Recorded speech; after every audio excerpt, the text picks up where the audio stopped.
On the 17th of September 2025, four men from the activist group led by donkeys were arrested on suspicion of malicious communications for projecting images onto Windsor Castle. Led by Donkeys is a UK campaign art collective. You can donate to the cause on their website ledbydonkeys.org. This is not the first time the Labour government has tried to reprimand freedom of speech, freedom of expression that they don't like. But trying to charge these individuals under Malicious Communications Acts was bold. Investigations are still underway. Led by Donkeys are known for doing these kinds of big visual public displays, wall-sized posters, quotes, and light projections.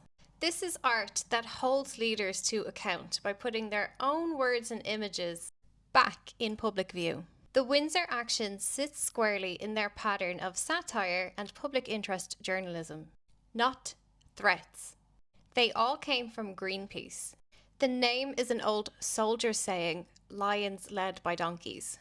Ordinary people paying the price for incompetent leadership. Yet, in the same week of these arrests, the Home Office ran its own malicious communications. It is actively running fear campaigns on YouTube and Facebook to scare people off crossing the channel. Same law, two standards. The laws the government are using to investigate Led by Donkeys for their light projection art are the Malicious Communications Act of 1988, Section 1, and the Communications Act of 2003, Section 127. The first law, the 1988 one, says if you send a message that is indecent, grossly offensive, threatening, or known to be false, and you intend to cause distress or anxiety in doing so, you can be charged. The second law from 2003 says if you send a message via a public electronic network, such as YouTube or Facebook, that is grossly offensive, indecent, obscene, or menacing, or you know it's false, and you mean to cause anxiety, you're in scope.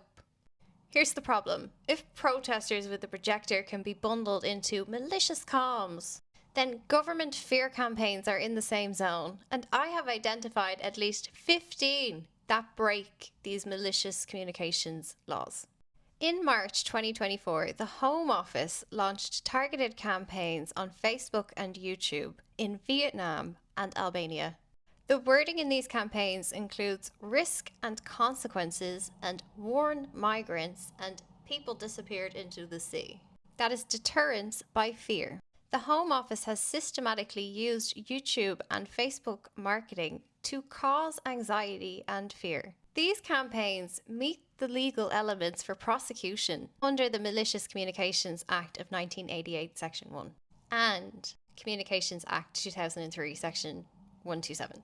There is a legally viable challenge to the government in the same statutes that they want to use to silence Led by Donkeys. I have published for free, for everyone, for anyone who wants to pick this up, the entire legal strategy for the first of the 12 campaigns that I have identified where the British government have breached their own malicious communication laws. You can get this on my Substack, allymacforever.substack.com.